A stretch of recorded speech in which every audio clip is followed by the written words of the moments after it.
afternoon, I am going to show you some very unique loads.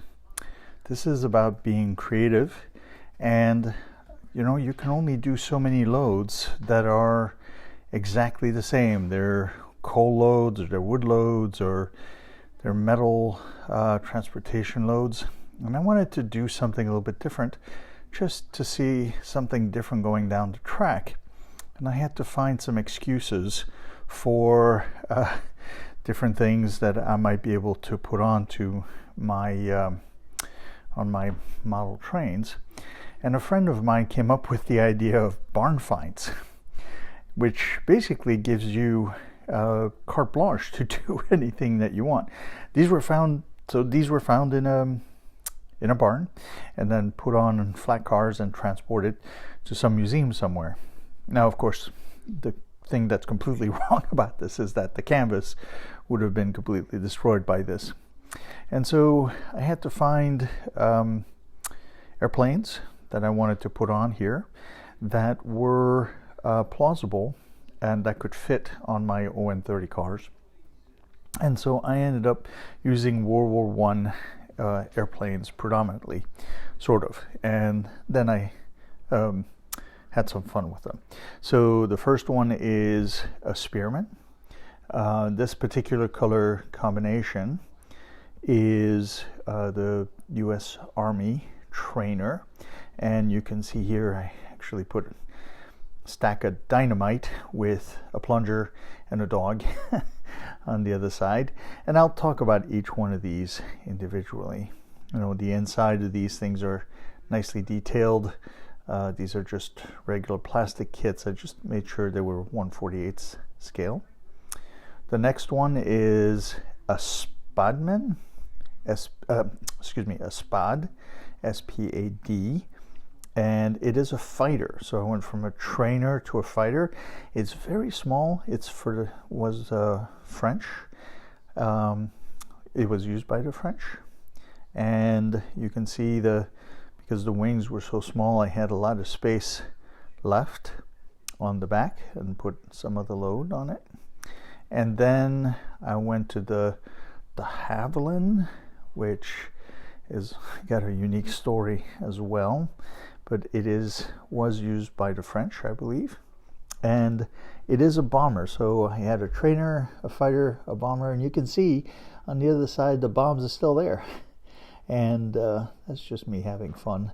The propellers on there, the guns are fully loaded with their magazines, and then back here I have the wing sets with the bombs sitting on the wing precariously on the edge. Same deal on the other side, and I'll show you that a little bit later. There's a guy under that propeller on the left side there who is just reading a book. And eventually, I really love the Swordfish. It is a World War II biplane. There were many biplanes by then. But you can see the torpedo is still there. It's a really, and it is a British biplane. And it disabled the Bismarck. And then eventually there's the engine. There's the first set of wings. This particular biplane had wings that folded back, and so I just wanted to keep that, and I'll talk about the details of that. And of course you can see all the bombs that are on there. And then it was big enough that I had to create 2 flat cars to hold the wing. All right, I'm going to go away for just a minute and set things up a little bit differently, so that I can talk about each one of these. Just a lot of fun as a load for various engines to be pulling. Okay, the next thing that we need to chat about is balsa, and I'm going to use just this little square of balsa. The really nice thing about this is you can make lots of different shapes, and I make a lot of the frames for my airplane this way.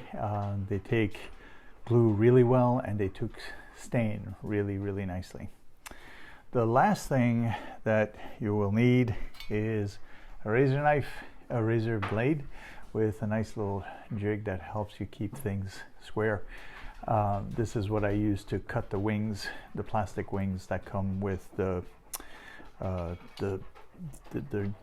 sets, the airplane models.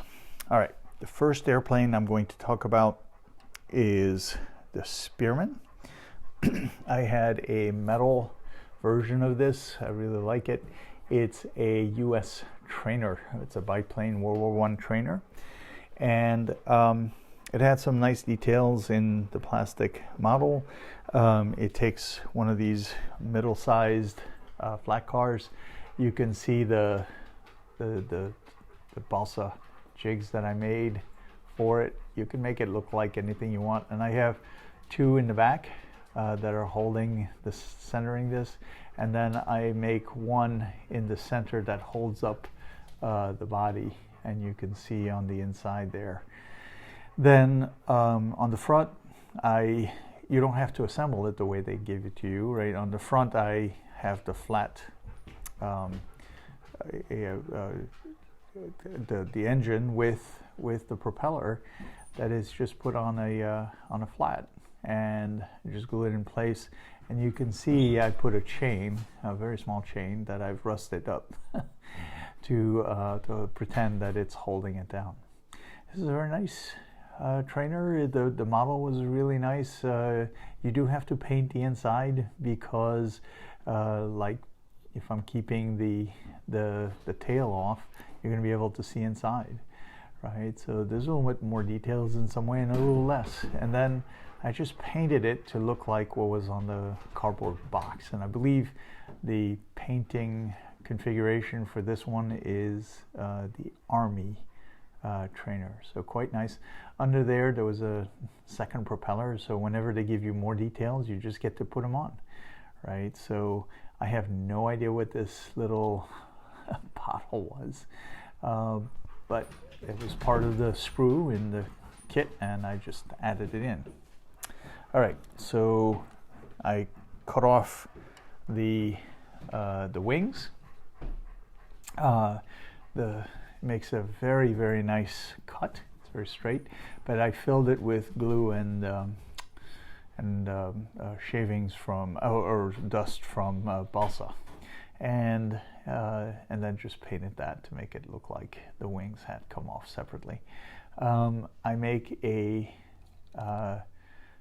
V configuration on these wings, and I have a center strut that holds them, and then I have these two little tabs here, and I just put some aging solution on the balsa. It takes it really nicely, and it's hard to see on the inside. It says U.S. Army. That's this part, and then of course here's the tail assembly. If you rotate it around, I also have more of the other things for the tail, as well as the things that would have held the biplane wings on top of each other. Then I just added this string that I aged to make it look like it's sitting down. Just because I'm like having fun, I added, as you can see, a load of dynamite with a plunger next to it and a Rottweiler right there that is just keeping guard.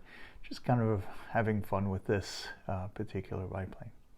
Now, it came out really nicely. I was very happy with it, and I wanted to do something else.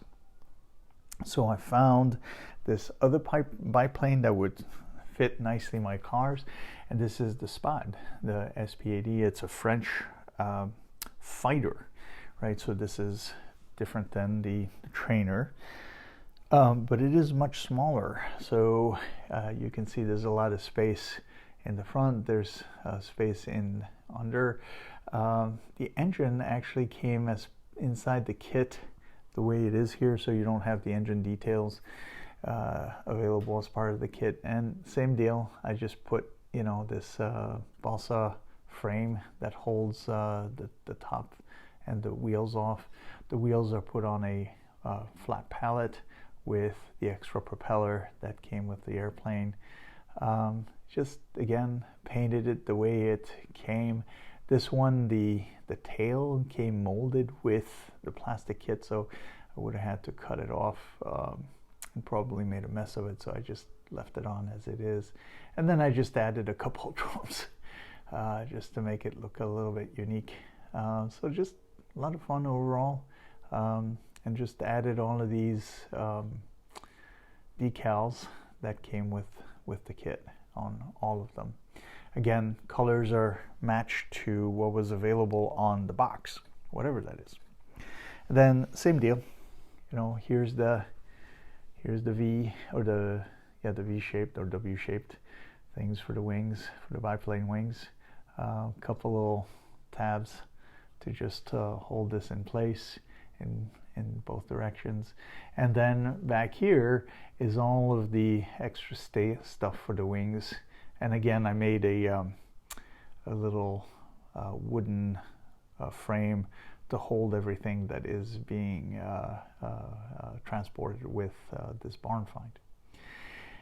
Then I had tons and tons of space here because it's a small airplane. So I just added more details. I had this tank that I had aged, and then on the side I have a bunch of boxes with some paint cans, and I just put it all in here as details. So quite nice.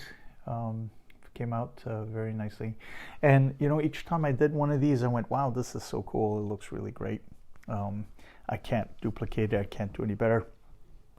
But then a friend of mine came up with the de Havilland and the difference with the de Havilland is that it's a bomber, right? So I had a trainer, I had a fighter, this is a bomber. So here we go. Same deal, much more details in this particular kit. Now the de Havilland is kind of an interesting airplane. If I understand the history correctly, and I'm not a historian about World War II, but if I understand it correctly, this was a British designed airplane that was built in the US and flown by the French.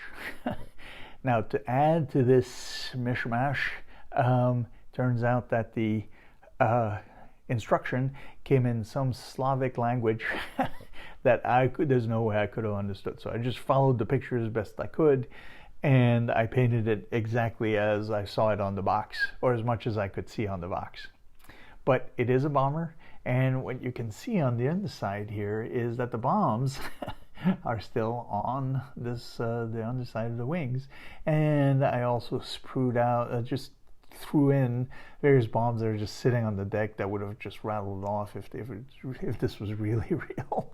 I also, you know, added the extra propeller. I just put it on a flat deck, on a flat, and just glued it in place. And then on the front, same deal, the wheels are in place. Some nice details on the inside. And of course, I kept the guns with the magazines in place. These guns can actually move up and down and a little bit of sideways motion. And just for fun, I added a cat that was here.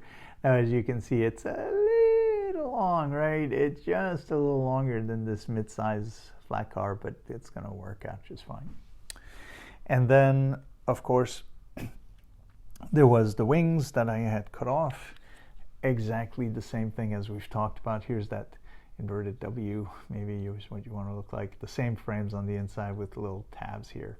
Now the fun thing about this is, of course, it's a bomber. So it has the bombs that are attached at the bottom of the wings, which you would never transport in this fashion at all. But it's just my sense of humor, I guess. Here's some of the tail assembly, and then on the other side, more of the tail with a propeller, and I put a guy under there who's reading a book. And he's just sitting there comfortably next to a couple bombs that are just vicariously thrown onto the deck. So just having fun with these kinds of things. And then lastly, and this was the more complicated one. So far I've stayed with World War B-1 airplanes because they're small and they fit my flat decks. But there is an airplane that I think is an important one from World War II. It's also a biplane, and that is this Fairey Swordfish. It is the airplane, it's a torpedo bomber, so again, a different thing than the others. And it is the airplane that disabled the Bismarck, the German boat, and that allowed the fleet from the British to come in and sink her. This airplane is one of the last biplanes to be made into World War II. It's very slow but longer, and I had to actually use one of my longer flat cars in order to be able to fit him on. And even that, as you can see, it's still too long. The torpedo sticks out in the front and the tail assembly sticks out in the back. There's a very nice details on the inside. The other thing is that the wings, the bi-wings, actually fold back on both sides and then get slatched back here on the back. It comes in many different configurations. Some have floaters, some have wheels. I chose the wheel configuration, and again, I just built it exactly the same way. I kept the torpedo on the other side. Again, you would never transport an airplane this way. It has the very nice details on the inside of the cockpit, and of course the gun with the magazine that is just sitting here, which can rotate up. The one challenge is that this whole tail assembly came molded into the plastic, so it wasn't quite possible for me to not keep it this way. I do have tunnels. The tunnels are just a little bit bigger than this tail assembly. Unfortunately, it's a curve that goes into the tunnel, so it actually catches the tail assembly. So if you're going to build something like this, just be very careful about that. Then the other cars that I actually had to have two cars for the wing assembly. As you notice, this is the only one that I did not make that W configuration for the wing assembly, because the kit comes from, it's hard to see inside of here, but you can see the wires, the tension wires. And in this particular airplane, the tension wires were made to be aerodynamic, and the kit came with that shaped wire. So all the other kits also had their own wires, but this is the only one that had those cables. And I just wanted to keep that. It's again, nobody would ever put this kind of configuration. Here's another propeller, here's the wheels, again put on a flat, and just continuing the same motif we had in before. Here are the bombs that are sticking, way out the side of that flat car. There's no way that they would ever do this, because branches or whatever would knock these things off and probably detonate. But this is just me having a little bit of fun with all of this. And then here's the last car behind it, exactly the same. I wanted the metal tension wires that are in there to just be part of the kit, so it's quite nice. But this is the engine that came with it. It has lots of details on both the front, and I just made this little balsa curved shaped thing to just pretend that it was holding this. And then on the back I made another balsa sets of steps, and you can see some of the details that are in the engine that are coming out. Here's a muffler and so on. Again, bombs sticking out vicariously, ready to have real challenges. All right, so those are my airplane loads. They are my barn finds. It allows me to basically put almost anything on a flat car that can then be transported to a museum or any place else. The one thing that isn't right, of course, in all of these, as I mentioned, is that none of these would have any of the fabric still left on it. It would all be just these, the skeleton of these things, if they've been sitting in a barn for any length of time, especially when you have a combination that goes as long as World War I to World War II. Anyway, barn finds, carte blanche, anything your imagination can come up with. Enjoy.